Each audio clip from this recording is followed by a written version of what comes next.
राज्यपाल पदावरून शिवसेनेचे माजी खासदार आनंदराव अडसूळ यांच्या संतापाचा आता चांगलाच उद्रेकही झालेला आहे।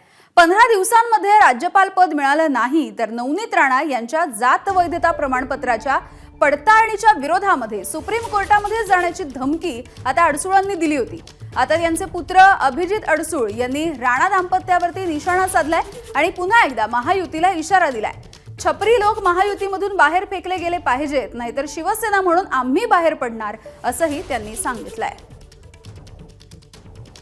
हे असे छपरी नेते येऊन अशा पद्धतीचे शिवसेनेचे जे ज्येष्ठ नेते आहेत त्यांच्याबद्दल अशा पद्धतीची अर्वाच्य भाषा जर वापरत असतील, ही भाषा फक्त आनंदराव अडसूळांच्याबद्दल नाही, ते शिवसेनेचे नेते सुद्धा आहेत। हे एका पक्षाचे नेते जर स्वतःला महायुतीचे जर नेते समजत असतील तर महायुतीतून यांना बाहेर फेकले गेले पाहिजे, हे पुन्हा मी एकदा सांगतोय। आणि जर अशा पद्धतीचे हे छपरी जर या ठिकाणी युतीमध्ये राहणार असतील तर नक्कीच मग शिवसेना म्हणून आम्हाला बाहेर निघावं लागेल। एबीपी माझा, उघडा डोळे बघा नीट।